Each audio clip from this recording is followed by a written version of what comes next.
10월 17일 주일을 맞이해서 에스겔 37장 1절에서 5절의 말씀과 47장 1절의 말씀과 48장 35절의 말씀을 통해서 부활 소생시켜 함께 계시는 하나님이란 제목의 말씀을 선포합니다. 오늘 읽은 이 에스겔서의 말씀의 내용을 에스겔 선지자가 주전 597년경, 지금부터 약 2600년 전에 바벨론으로 포로가 되어 갔는데, 하나님이 그 포로되어 간 그발 강가에서 환상을 통해서 골짜기 아래에 있는 마른 해골대를 보여주는 말씀이 나오고 있습니다. 하나님께서 에스겔 선지자에게 마른 해골대를 향해서 대언의 명령을 하라고 명하십니다. 그래서 선지자가 하나님의 말씀대로 대언하여 그 해골대에게 명령했더니 놀라운 기적이 일어났습니다.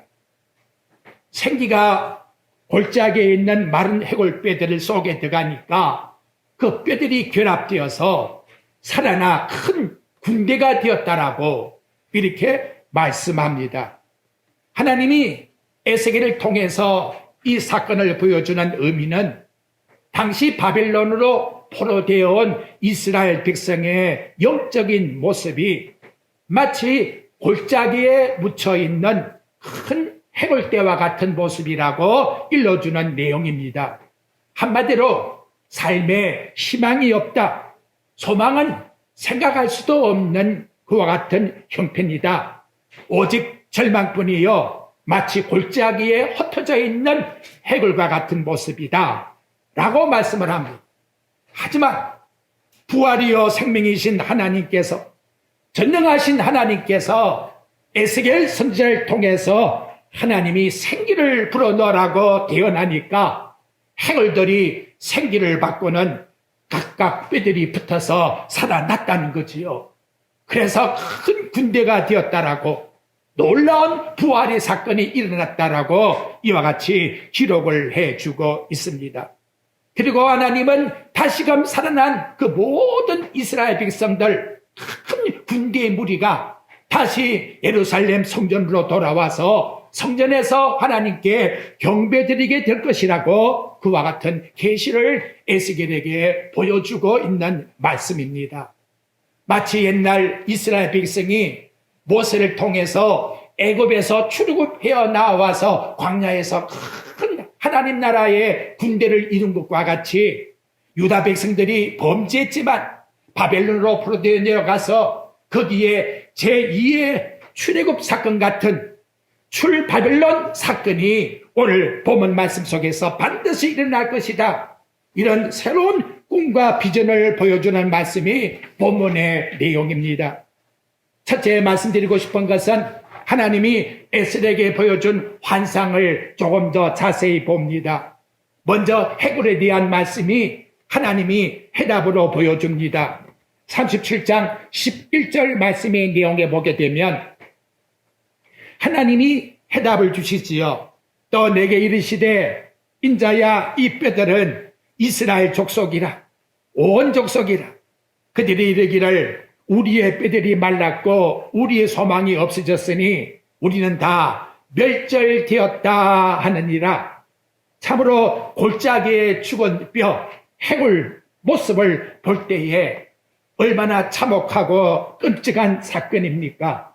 소망은 끊어졌고 포로 중에 있는 바빌론의 유대 백성을 볼 때에 그들의 앞길은 절망뿐이라는 것을 보여주고 있는 내용이지요. 그런데 이것은 바벨론에 포로되어 있는 유다 백성만의 모습만이 아니라는 거예요. 성경은 누구를 지적해주고 있느냐? 하나님을 잊어버리고 살아가는 모든 이 땅의 인간의 영혼의 모습이 마치 죽은 자의 해골과 같다는 사실을 우리들에게 가르쳐주고 있다는 거예요. 육은 세상에서 즐기고 향락을 누릴지 모르지만 하나님을 떠나 있는 영혼은 마치 해골 골짜기에 있는 모습 같아서 소생불능의 상태라고 성경은 지적을 해주고 있다는 것입니다. 범죄한 인간은 누구를 막론하고 인간 스스로 부활하여서 영생을 얻을 수 있는 길은 절대로 없다는 것을 지적해주고 있다는 것입니다. 마치 바벨론에 포로되어가 있는 유다 백성들의 그 갇혀있는 모습은 아담 하와가 범죄함으로 말미암아 사단의 속에 우리들이 갇혀 있어서 영적인 구원을 받을 수가 없는 불가능 상태 속에 있는 모습과 흡사한 모습이란 거지요. 그래서 해골의 모습은 그 결과가 어떻게 되느냐? 창세기 5장의 말씀에 보면 아담 하와의 자손의 삶의 원칙이 나와요. 누구에게서 나서 얼마를 향수하고 결론은 죽었더라, 이렇게 마침표를 찍고 있다는 거지요. 아담 하와로 인하여 죄를 범한 인간은 누구를 막론하고 이 법칙 속에 살다가 흙으로 묻혀 들어가고 마는 것이 인간의 모습이라는 거예요. 하나님은 세상을 진실로 심히 아름답게 지으셨건만 인간이 범죄하고 나니까 이 아름다운 동산이 해골이 묻혀있는 해골 골짜기가 되고 말았다는 거예요. 이 세상의 모습이 하나님이 볼 때의 범죄한 인간의 모습이 마치 해골 골짜기에 흩어져 있는 해골대의 모습이라고 지적을 해주고 있다는 거예요. 에베소 2장 1절에 보면 그렇게 말씀합니다. 허물과 죄로 죽었던 너희들을, 허물과 죄로 죽어있는 해골대와 같은 너희들을, 이런 모습이 뭐냐? 예수 그리스도를 믿기 전에 우리 인간의 영혼의 모습이라고 지적을 해주고 있고, 여기에 나와 여러분들이 다 포함되었던 그런 상태였다는 것을 우리에게 보여주고 있다는 것입니다. 한시적으로 인간은 여기 있어서 산다고 아우성 나아가서 즐기고 있을지 모르지만 결과에 가서는 다 흑인이 흑으로 돌아가라고, 그래서 흑의 상태의 모습으로, 해골의 상태의 모습으로 수고와 슬픔과 탄식과 한숨과 또한 분노와 이별과 괴로움과 늙음으로 결국은 다 동일점 죽음으로 끝나고 마는 것이 인간의 모습이라고 성경은 지적해주고 있다는 겁니다. 근데 여러분, 놀라운 사건이 벌어졌어요. 해골대 같은 이 골짜기 안에서 놀랍게도 죽은 해골대가 결합되어서 부활하는 상태가 일어났다는 거예요. 하나님이 에스겔에게 물어봐요. 여러분 37장 3절 안 봐요? 그가 내게 이르시되 인자야, 이 뼈들이 너니 살 수 있겠느냐? 너 한번 생각해 봐. 여기 있는 죽은 시체의 뼈들이 다시금 살아날 수 있다라고 너 생각하니? 에스겔 자신으로서는 아무리 생각해도 답답한 뿐이지요. 그래서 대답이 뭐냐? 하나님만이 하시나이다. 주께서 하시나이다. 내가 어떻게 여기에 과부를 말할 수 있겠나이다. 오직 하나님이 할 수 있는 사건입니다. 바로 여기에 놀라운 하나님의 거룩한 뜻을 보여주고 있다는 거예요. 인간의 능력은 누구도 죽은 영혼을 살릴 수 없다는 것. 하지만은 하나님의 능력은 돌을 통해서도 아브라함의 자손을 만들 수 있는 전지전능하신 하나님의 능력. 그래서 이분만이 참신이요, 이분이 부활시키는 분이라는 것을 에스겔을 통해서 다시금 확증해서 보여주고 있다는 거예요. 그래서 여러분, 이 본문 말씀 속에 나타나고 있는 반복적인 단어가 있는데, 그것은 여러분들이 5절 말씀의 내용 한번 보십시오. 주 여호와께서 이 뼈들에게 이같이 말씀하시기를, 내가 생기를 너희에게 들어가게 하리니 너희가 살아나리라. 너희가 살아나리라.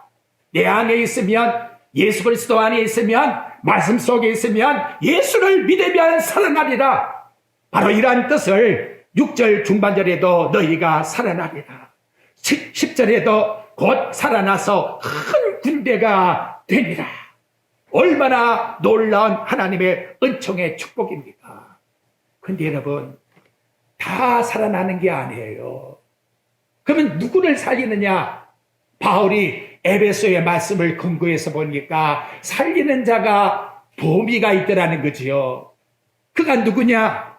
에베소 1장 3절 말씀에 보면 하늘에 속한 신령한 복을 받은 자라. 하늘에 속한 신령한 복을 받은 자. 4절에 보면 창세전에 그리스도 안에서 선택함을 받은 하나님이 내가 너를 구원해 주겠다라고 예정한 자, 다음 내용에 보면 그리스도 예수의 보혈의 피로 죄 속량함을 받은 자가 이와 같이 하나님 앞에서 살아날 것이로 우리에게 일러주고 있다는 것이지요. 여기에 주인공이 누구냐? 여기 앉아있는 바로 나와 여러분들에게 이와 같은 은총을 주었으니 얼마나 나와 여러분 감사합니까? 에스겔서의 골짜기에 해골대에서 하나님께서 에스겔을 통하여 생기를 불어넣으라고 대언의 말씀을 주어서 큰 군대를 이룬 것과 같이 장차 이 땅에 예수 그리스도께서 오셔서 그가 십자가의 속죄사역을 다 이루시고 그분이 주시는 성령을 통해서 이 땅에 누구든지 예수 그리스도의 십자가 사건을 믿기만 하면 죽었던 영혼이나 이제는 살아나서 큰 군대가 되어 하나님의 교회가 탄생하리라. 그래서 오늘 나와 여러분의 신약교회가 탄생하게 되었다는 거예요. 베드로 사도는 베드로전서 1장 3절에 이것을 찬송하자고 말씀합니다. 우리 주 예수 그리스도의 아버지 하나님을 찬송하리로다. 그의 많으신 궁율대로 예수 그리스도를 죽은 자 가운데서 부활하게 하심으로 당신의 아들을 죽이셨다가 부활시킴으로 말미암아 그것이 근거가 되어서 우리를 거듭나게 하여 산 소망을 주었으니 우리를 거듭나게 오늘 여기 말씀과 같이 새 생명을 주어서 살아있는 하나님 앞에 소망을 가지는 하나님을 섬기는 자로 삼아 주었으니 어찌 감사하지 아니할 수가 있겠습니까? 그래서 된 우리의 모습이 뭐냐? 베드로전서 2장 9절에 보니까 너희는 택하신 족속이요 택하신 족속, 여러분 스스로 기억해요. 왕같은 제사장, 거룩한 나라, 그의 소유된 백성, 어두운 데서 불러내어 기이한 빛의 나라에 들어간 아름다운 덕을 선전하게 하는 하나님의 백성이라고 이와 같이 말씀해 주고 있다는 겁니다. 그런데 놀라운 것은 천국에 가면 이 무리가 어느 정도일까요? 여러분들이 요한계시록 7장 9절에 나가보면 각 나라와 족속과 백성과 방언에서 아무도 능히 셀 수 없는 큰 무리라. 그 속에 누가 있어야 돼요? 나와 여러분들이 있는 거예요. 있는 거예요. 이거 얼마나 감사합니까? 아무도 능히 셀 수 없는 큰 무리 속에 거기에서 하나님을 찬양하게끔 하나님이 역사하기 위하여 이 땅에 당신의 아들을 희생하셨고 에스겔을 통해서는 생기를 불어넣어서 큰 군대를 만드셨다고 오늘 나와 여러분에게 일러주고 있습니다. 두 가지는 기억하셔야 돼요. 첫째로 내 영혼은 절대로 내 스스로 하나님 앞에 부활할 수 없다. 생기를 받을 수가 없다. 둘째, 언제든지 얼마든지 하나님은 당신의 택한 백성들에게 생기를 불어넣어 구원시키는 유일하신 주가 되신다. 이 두 가지 사건을 나와 여러분들은 이 시간 먼저 우리 마음속에 신학적으로 신앙 고백으로 정립을 꼭 하시기를 바랍니다. 두 번째로는 여러분, 하나님이 에스겔에게 어떠한 방법의 기능을 통해서 그 죽은 영혼을 일으키고 있는가, 거기에 대한 내용을 잠시 살펴봅니다. 에스겔도 포함되어야 되겠지요. 그래서 먼저 하나님이 에스겔에게 37장 1절 말씀에 보게 되면 권능의 영이 임재하게 해주신다는 거예요. 이게 얼마나 감사합니까? 내가 먼저 은혜를 받아야 돼요. 말씀을 전한 내가 은혜를 받아야 신령들에게 은혜를 끼칠 수가 있는 거예요. 여호와께서 권능으로 내게 임재하시고 그의 영으로 나를 데리고 이렇게 해서 먼저 에스겔이 하나님 앞에 은혜 받는 하나님의 권능의 영의 임재함을 받는 자가 된다는 것을 일러주고 있습니다. 근데 이 놀라운 임재의 영이 나와 여러분에게 똑같이 임했다는 거예요. 목사라고 해서 특수하게 임한 거 아니에요. 고린도전서 12장 13절에 보면 고린도전서 12장 13절 유대인이나 헬라인이나 종이나 자유자나 다 한 성령으로 세례를 받아 한 몸이 되었고 다 같이 똑같은 숨을 우리는 쉬고 있는 거예요. 내가 유일하게 다른 숨을 쉬는 게 아니에요. 영적으로 똑같이 한 성령으로 한 세례를 받아 한 성령으로 마시게 하셨다고 우리에게 일깨워줘요. 여기 나타나고 있는 에스겔에게 하나님이 영을 부어주어서 거룩한 하나님 앞에 능력이 종이 된 게 같이 나와 여러분에게도 똑같은 성령으로 우리에게 부어주어서 하나님 앞에서 능력의 종으로 삼아준 거예요. 그래서 사도행전 1장 8절에 보면 오직 성령이 너희에게 임하시면 권능을 받고 권능의 성령이 우리에게 임하심으로 말미암아 나와 여러분이 하나님의 자녀가 되었다는 것을 우리 꼭 우리 마음속에 생각하셔야 합니다. 두 번째로 임하신 그 성령은 어떻게 했을까요? 에스겔을 앞으로 인도하게끔 리더자가 된다는 거예요. 여기 37장 1절 내용 말씀에 하반절에 보게 되면 가서 골짜기 가운데 두셨는데 거기 뼈가 가득하더라 라고 말씀을 하고 있습니다. 그리고 그분이 나를 데리고 갔다라고 말씀을 하지요. 여러분들에게 여기 본문 말씀에 보게 되면 나를 데리고 가라고 말씀을 합니다. 자, 여러분 여기 에스겔을 하나님께서 데리고 가셨다라고 하는 것은 곧 하나님의 영이 에스겔을 앞서 인도하고 있다고 하는 말씀인데 신약에 와서 요한복음 16장 13절 말씀의 내용에 보게 되면 진리의 성령이 오시면 그가 너희를 모든 진리 가운데로 인도하시리라 라고 이와 같이 우리에게 말씀해 주고 계신다는 거예요. 나와 여러분에게 호데게오라고 하는 인도하심, 앞서 인도하신다는 것을 명심하셔야 합니다. 나와 여러분의 모든 삶의 생활을 성령이 앞서 인도하신 분이라는 것을 우리는 늘 기억을 해야 합니다. 다음, 세 번째는 뼈에게 대언하라고 말씀을 하고 있습니다. 너는 뼈에게 명령하라는 거지요. 7절 보십시오. 이에 내가 명령을 따라 대언하니 라고 이렇게 말씀하고 있지요. 명령을 따라 대언하라고 했다면 무슨 말씀을 따라서 대언해야 될까요?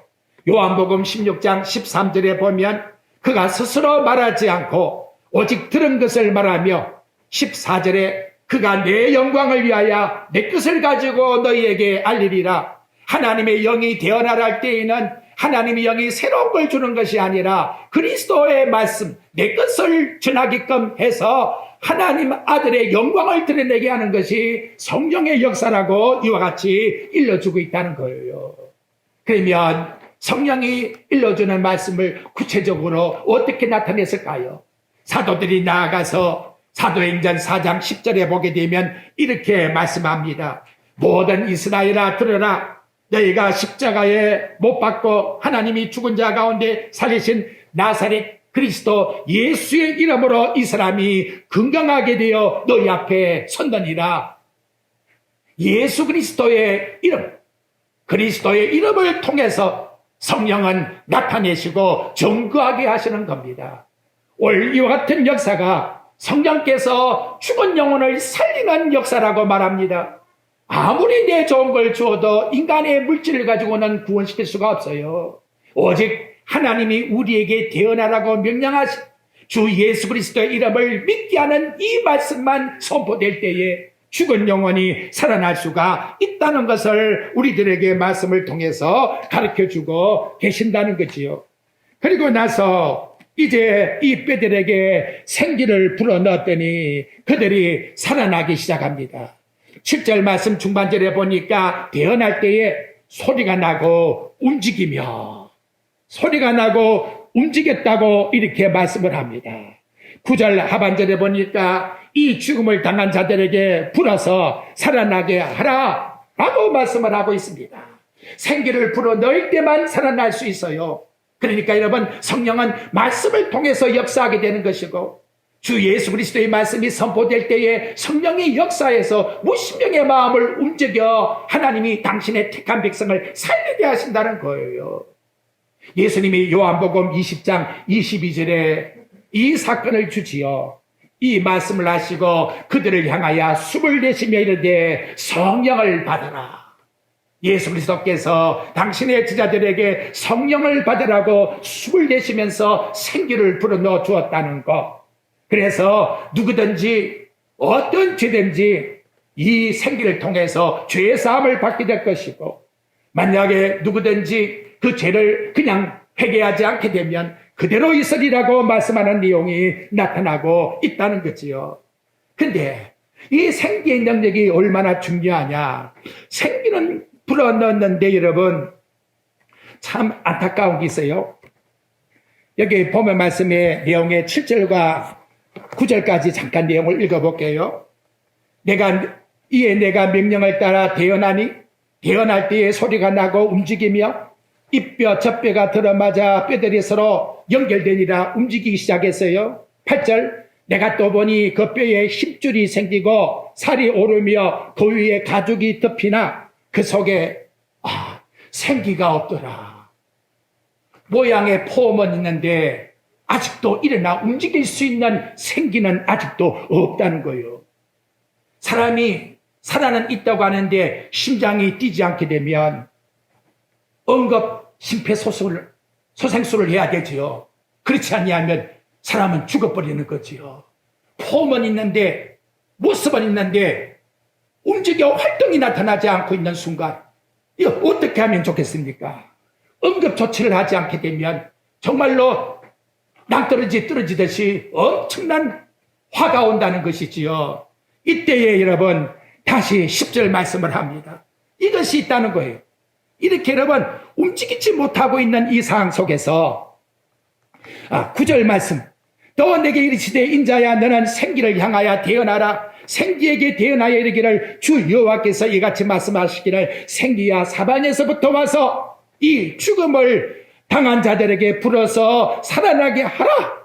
이렇게 다시 명령대로 대언했더니 13절 말씀의 내용에 보니까 생기가 그들에게 들어가매 그들이 곧 살아나서 그래서 뭐가 되었다? 큰 군대가 되었다라고 이와 같이 말씀해 주고 있다는 것입니다.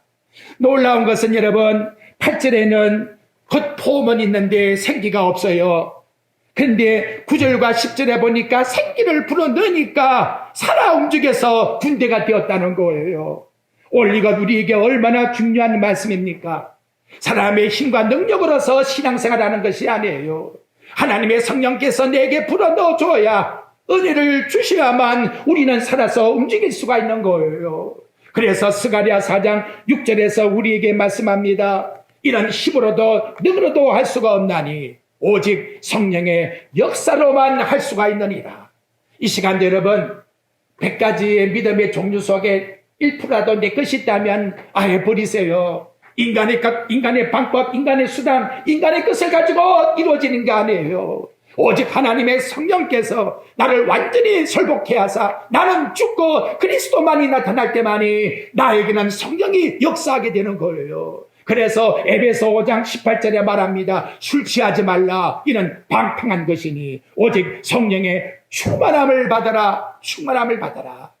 21세기의 현대인의 모습이 어떨까요? 악을 골짜기에 흩어져 폼만 가지고 있는 모습으로 신앙생활을 하고 있다면 이거 얼마나 안타깝습니까? 성령의 능력의 지배를 이제 우리의 모든 생활 속에서 완전히 그리스도께 맡기고 살아나갑시다. 믿음의 능력이 말씀의 능력이요. 말씀이 내게 충만할 때만이 하나님이 역사하셔서 우리의 모든 생활 속에 우리를 살리는 영으로 움직이게 하신다는 거예요. 근데 그것을 구체적으로 어디서 보여주느냐? 그래서 여러분 이제는 에스겔 47장으로 한번 가보십시오. 하나님이 주시는 그 생기가 뭐냐? 그것이 제단에서 흘러나오는 생수라고 47장에서 설명을 해주고 있다는 거예요. 여러분 47장 1절 말씀을 한번 보십시오. 그가 나를 데리고 성전문에 이르니 성전의 앞면이 동쪽으로 향하여 있는데 그렇죠? 그 문지방 밑에서 성전의 문지방 밑에서 뭐가 나와요? 생수의 물이 흘러나와요. 그래서 동쪽으로 흐르다가 성전 오른쪽 제단 남쪽으로 또 흘러내려가고 있다라고 이렇게 말씀을 하고 있다는 것이지요. 분명히 성전 문지방이라고 했으니까 우리가 생각할 때에는 뭐지요? 예루살렘 성전, 그 성전의 문지방 턱에서 물이 흘러나오는구나 라고 나와 여러분 우리는 생각을 하게 될 것입니다. 근데 죄송합니다만 예루살렘 성전에는 문지방에서 흘러나오는 물이 없어요. 성전은 산 위에 있고 거기에 강 같은 것이 전혀 없다는 것이지요. 여기 말하고 있는 성전은 눈에 보이는 가시적인 그 건물의 성전을 말해주는 것이 전혀 아니라는 거예요. 그리고 생수가 어디서 흘러나오느냐? 그 문지방 밑에서 흘러나오는데 그것을 이제 누가 이어주느냐? 사도 요한이 예수님의 말씀을 통해서 문지방 밑에서 흘러나오는 생수를 예수님이 가르쳐주고 있다는 거예요. 요한복음 7장 38절에 보면 나를 믿는 자는 성경의 이름같이 그 배에서 생수의 강이 흘러나리라. 생수의 근원은 누구시다? 예수 그리스도십니다.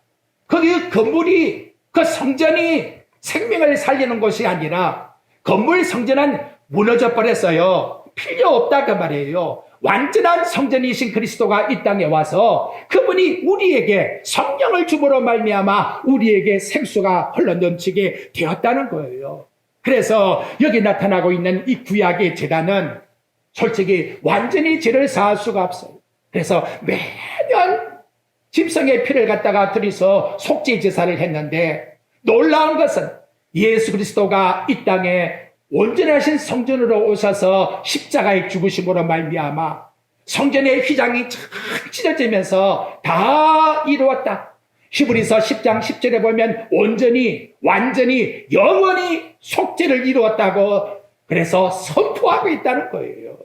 이 놀라운 생수가 흘러넘칠 때에 죽은 해골 골짜기에 거기에 해골대가 다시금 살아날 수 있는 능력이 나오게 되었다는 것을 우리에게 가르쳐주고 있다는 겁니다.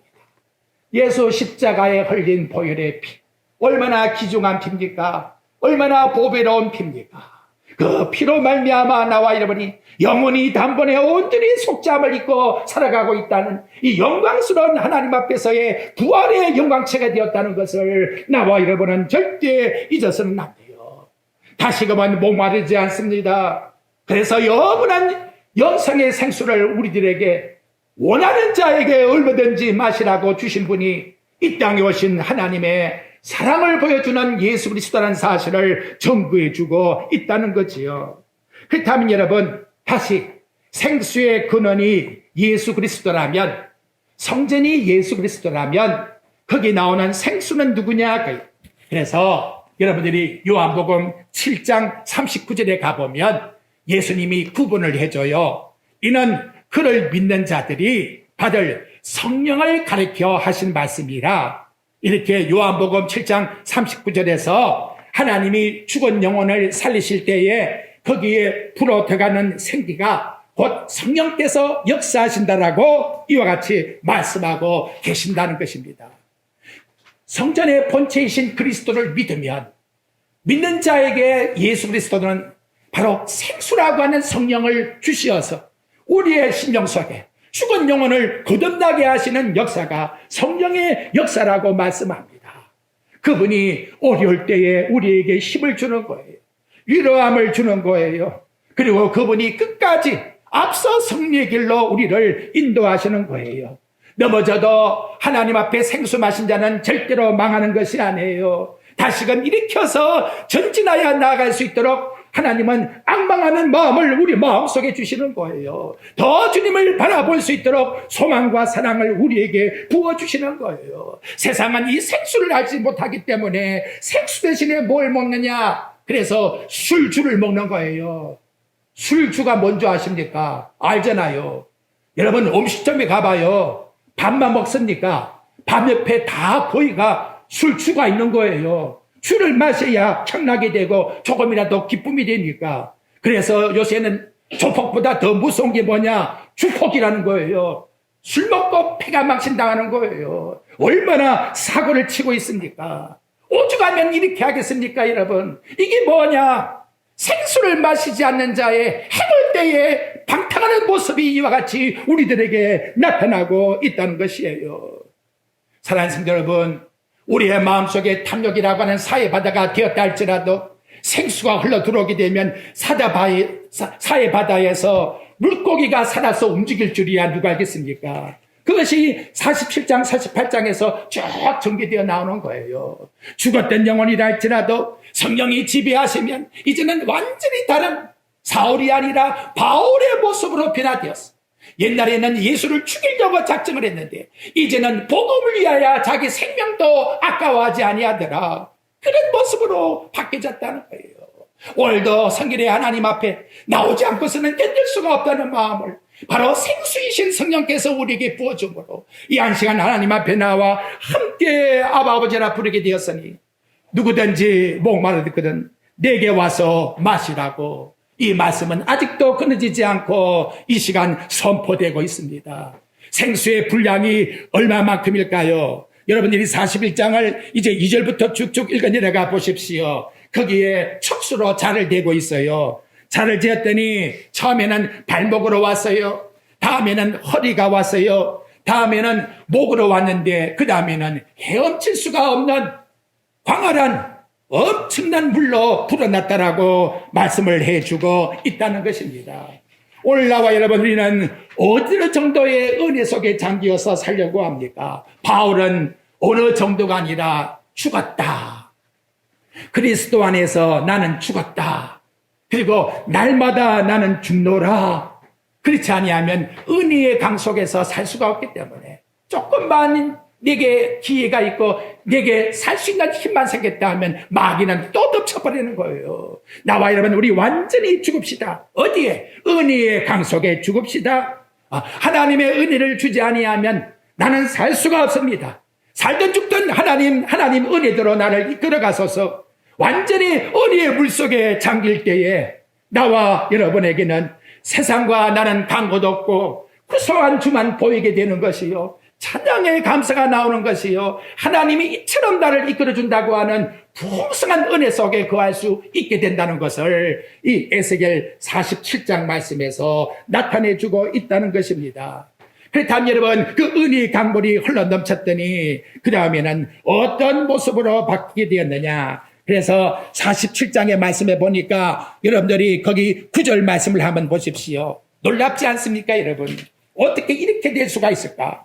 이 강물이 이르는 곳마다 번성하는 모든 생물이 살고 또 고기가 심이 많으리니 이 물이 흘러 들어가므로 바닷물이 되살아나겠고 이 강이 이르는 각처에 모든 것이 살 것이요 또 이 강에 어부가 살 것이며 엔게디에서부터 에네클라임까지 금을 치는 곳이 될 것이라. 그 고기가 각기 종류에 따라 큰 바다의 고기같이 심이 많으려니와 생수가 들어가는 곳마다 놀라운 은혜의 축복이 넘치게 될 것이라고 이와 같이 나와 여러분들에게 일깨워 줍니다. 이 생수가 들어갔더니 치유가 돼요. 치유가 돼요. 없어졌던 물고기가 다시금 돌아와서 생명이 넘치게 되더라는 거지요. 처음 있던 그 예수 그리스도 안에서의 기쁨 회복하셔야 돼요.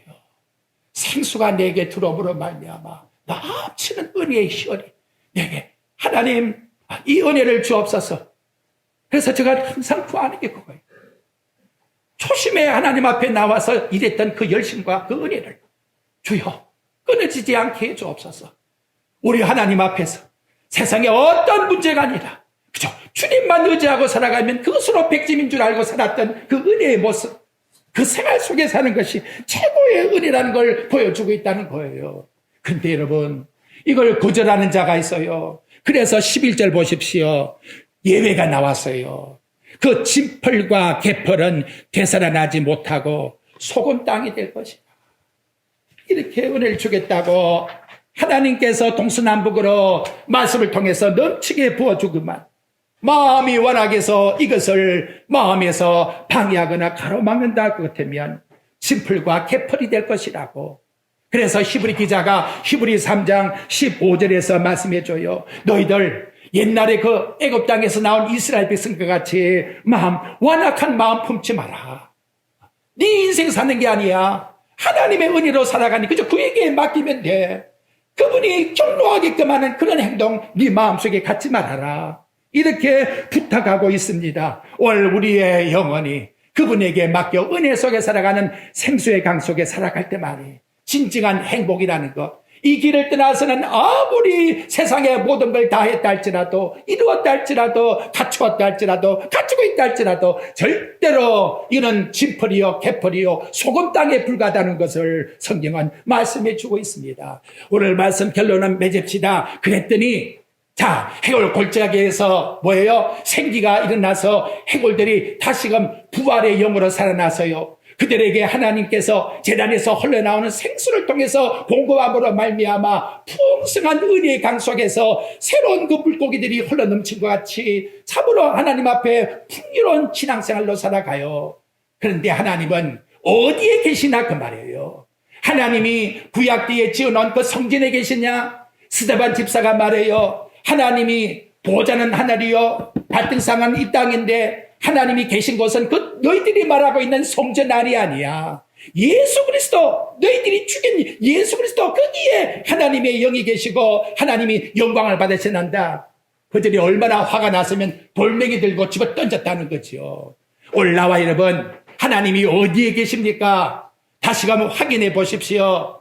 죽은 해골 골짜기였던 우리에게 하나님께서 생기를 불어넣어 주어서 예수 그리스도의 사람, 성도라고 하는 은혜를 주었으니 바로 성도 안에 하나님의 성령의 전이 되어서 계신다고 고린도전서 3장 16절에서 말씀해 주고 있다는 거지요. 그리고 그 성전 안에 오늘 주신 말씀같이 성령이 매일같이 우리들에게 부어주는 거예요. 무엇을? 하나님의 사랑을 부어주는 거예요. 어제 제가 우리 삼촌 되신 분 102살 살았어요. 102살. 한국 호적에는 106세로 되어 있답니다. 한국에도 손가락으로 세면 10손가락 안에 든대요. 그런데 성경 다 보고 제가 말하는 거 다 들어요. 앉아서 함께 예배 드려요. 얼마나 감사한지요. 얼마나 감사한지요. 놀라운 것은 이렇게 생존케 해주시는 은혜가 하나님의 성령께서 역사하사 아무리 연로한다 할지라도 하나님을 찬양하게 만드시고 하나님께 영광 돌려드릴 수 있는 은혜를 부어주시니 얼마나 감사한지. 이것이 여호와 산바라고. 여러분, 우리 살아가면서 이유를 붙입니까? 이유는 왜 붙이고 있는 거예요? 나와 여러분, 우리가 이유를 붙이고 조건을 붙이는 것은 다 그때 하나님께서 이것만 도와줬다면 될 것을 꼭 하나님께 핑계 대려고 그래요. 그런데 그러지 맙시다. 여호와 산바예요. 그때에도 하나님이 나와 함께 계셨다는 거예요. 하나님이 안에 계신 곳이 있습니까? 어디든지 그 하나님은 계신다는 거예요. 그 하나님의 영적인 충분함이 어디 있느냐? 골로새서 2장 9절 말씀과 10절에 보면 너희도 그 안에서 충만하여져서 우리가 빈정하게 사는 게 아니에요. 그리스도를 믿으면 그분 안에 충분함을 가지고 살아가는 거예요. 말씀 충만, 은혜 충만, 성령 충만 속에서 나와 여러분 살아갑시다. 그래서 이제 우리는 하나님 앞에 정말 감사할 것은 내 죽었던 해골 같은 이 모습을 하나님의 그리스도께서 보내어 성령을 통하여 거듭나게 하사 하나님 앞에서 산 소망을 가지는 살아있는 하나님 앞에서 영혼의 소망을 주었다는 것, 그리고 날마다 제단 아래에서 흘러내리는 생수 같은 성령의 거룩하신 은혜가 나와 여러분을 지배하여 지금까지 여기까지 이곳까지 인도해 주시는데 그 명칭이 뭐냐? 여호와 산바라. 여호와 산바라는 뜻은 거기에 계신다 그 말. 예루살렘 성전에 계신다는 말이 아니라 하나님이 거듭나게 하여 죽은 해골과 떼가 살아난 거기에 생수가 흘러넘쳐서 생명수 강 속에 살아가는 하나님의 백성 거기에 하나님이 계신다고, 여호와 산바에 하나님이 계신다고 이와 같이 말씀합니다. 이 놀라운 하나님 은혜가 나에게도 함께 임했다는 걸 기억하시고 일주간 살아갈 때에도 여호와 산바의 축복 속에서 승리하시기를 주의 말씀으로 축원드립니다.